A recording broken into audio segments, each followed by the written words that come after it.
Welcome back to FNaF Throwback Theories, the series I have to explain the premise of as soon as possible so people don't just look at the title and get genuinely concerned for my brain. This is a series where I dive back in time to when little fetus Evan was making FNaF theories and judge them using knowledge from the time I made them and from nowadays, judging whether or not they were valid then and if they are valid now. In this video, we got a couple of good ones to go over.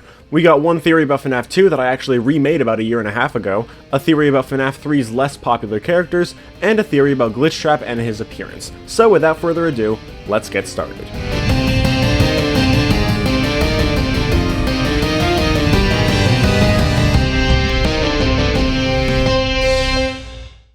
The first theory I want to talk about today is my old video on why the toy animatronics are definitely possessed. Now, something that has been true for many of the theories I've talked about in this series, but that I haven't really brought up yet, is the way I made these videos. Some of my old theories, like the Mangle Duo theory I talked about in the last video in this series, were scripted, but there was a specific point in my channel's history where I actually started scripting videos.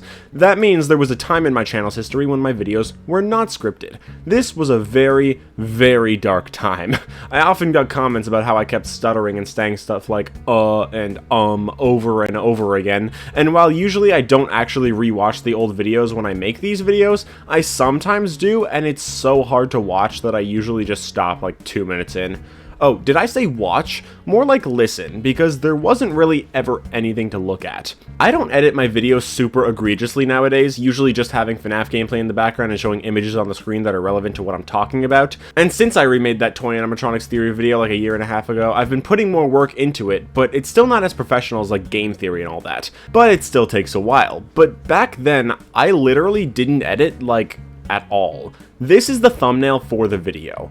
It's pretty bad. But then, when you watch the video, an image of the thumbnail is basically all that's on the screen for pretty much the entire thing. Overall, though, the video's evidence was decent. I discussed how people use the fact that the toys have facial recognition, and Phone Guy says they think someone may have messed with those systems to say that they aren't actually possessed and are just hacked, and in reality that is very unlikely. First of all, Phone Guy literally states that it's just a theory that they are hacked. He literally says, "we think," and "we're not sure." It's very explicit. On top of that, he says on night 6 that someone used one of the suits and now none of the animatronics are acting right. In the Save Them minigame, we see what he means. Afton had killed more kids, 5 of them. How many toys are in FNaF 2? 5. Toy Freddy, Bonnie, Chica, Mangle, and Balloon Boy. 1 child for each animatronic. And the fact that Phone Guy says now none of them are acting right indicates that there is a correlation between Afton killing more kids and the animatronic's behavior. It is true that the Save Them kids aren't stuffed, but the proximity is still a factor, and this image of Toy Freddy from Merge shows that there is a dead person in him.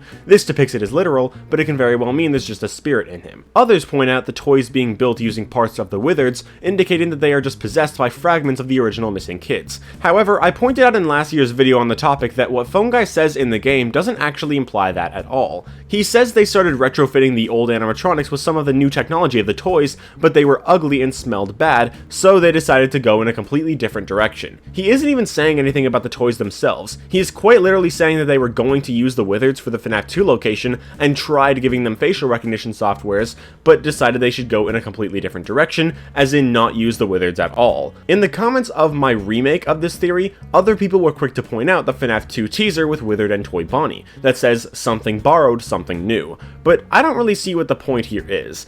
I don't think the something borrowed is the parts of the Wizards used for the toys, because to me it seems more like the Wizards are the things that are borrowed and the toys are the things that are new.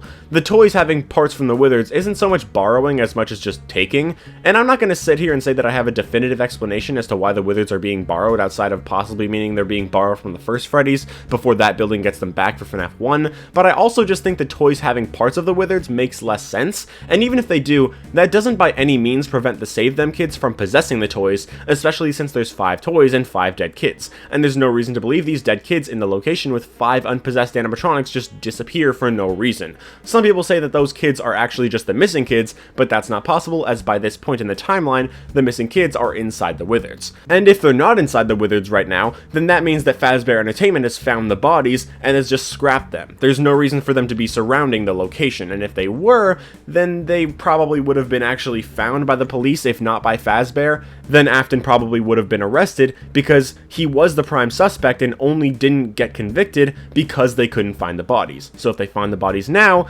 then he would have been convicted. Some also argue that the Save Them kids disappear regardless, but I'd argue that since the balloons in Happiest Day represent spirits and they're 16, the Save Them kids are probably wandering for a while until Happiest Day happens, which sets them free alongside the missing kids and Charlotte.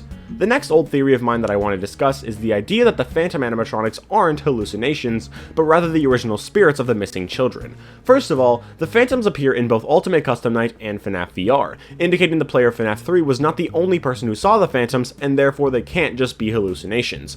Ultimate Custom Night is created by the Vengeful Spirit, so they had to have known about the phantoms somehow, and FNaF VR is a game in-universe where the phantoms appear. Something else I noted was how Phone Dude says that we'll see weird stuff if we let the ventilation go offline, yet the phantoms appear before the ventilation goes out, and they actually cause the ventilation to go out. That means the phantom animatronics affect the real world, so how would they do that if they are merely hallucinations? Not to mention, when Phantom Mangle appears, they turn off the audio, not the ventilation, meaning you are seeing Phantom Mangle when the ventilation is on and working perfectly, and it doesn't even turn off the ventilation. The puppet also appears in the game and is not a hallucination. She's actually there, which we know due to the fact that she has a reflection. The phantom puppet is being controlled by the actual spirit of the puppet, so why would it be any different for the other phantoms? So, do I still believe this? Well, I stand by believing that the phantoms are not purely hallucinations, but I do not think that they are spirits. I do stand by the puppet being a spirit, as she is still out and active by this point in the timeline, and her physically being here makes it clear that Phantom Puppet is actually the puppet.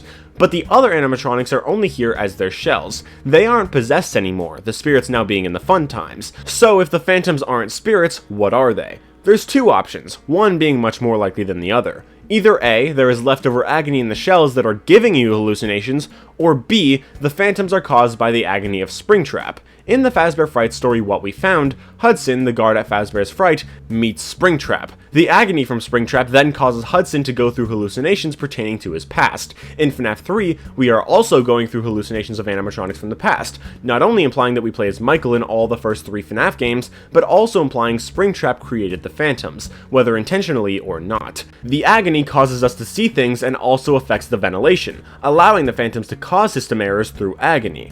This nullifies the argument that the phantoms can't be an Ultimate Custom Night, as the one you should not have killed may have been attached to Afton during FNaF 3, and if he was responsible, then they would have likely known about them because of weird spirit logic or something, I don't know.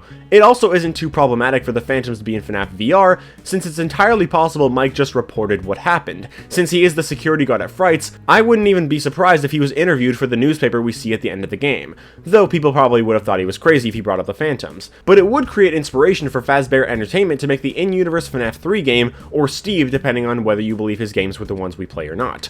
Also, in FNaF VR, the phantoms, specifically Freddy and Foxy, are not the same phantoms we see in FNaF 3. In FNaF 3, Phantom Freddy and Phantom Foxy are based on the withered versions of them, but in FNaF VR, they're the classic versions. So it's clear that they're not the originals, and because they don't know what the phantoms actually look like, they probably just looked at the base classic animatronics, since the withers weren't added to FNaF VR until later on. Overall, I stand by saying the phantoms are not just hallucinations, as I believe they were agony-induced, and that the puppet is physically there controlling the phantom puppet, but I don't stand by saying the phantoms are spirits of the original missing kids, because that just doesn't make sense to me. The final theory I want to bring up in this video is a short one I made in response to something I noticed in Out of Stock. In that story, it's noted that there are stores selling costumes of the Fazbear characters and animatronics. The idea I came up with was that the appearance Glitchtrap takes on is one of these costumes, one for Spring Bonnie. However, I think this idea was kinda weird considering it has stitching, and the costumes being sold are likely just fun, goofy cosplay, and Glitchtrap being one of them seems really out of place.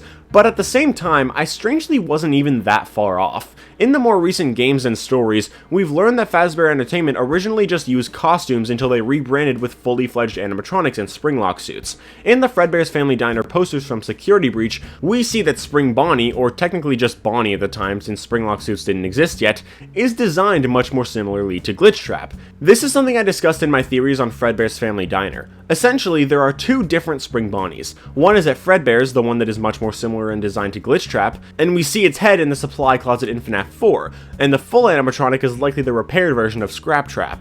But, as Phone Guy tells us in FNaF 3, the other one is at Freddy's, having a much different design. It's the one used in the missing children incident, as we see in Fruity Maze, and it's the suit that later becomes Springtrap.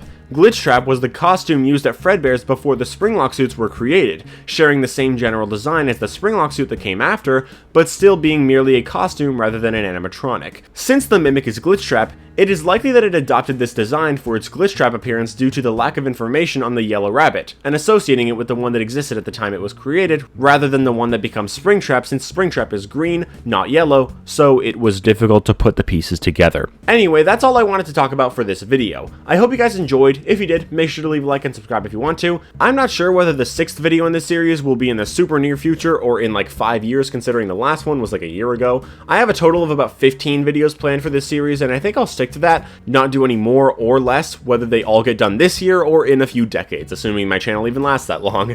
Anyway, that's all, and I will see you all in the next video. Bye, guys!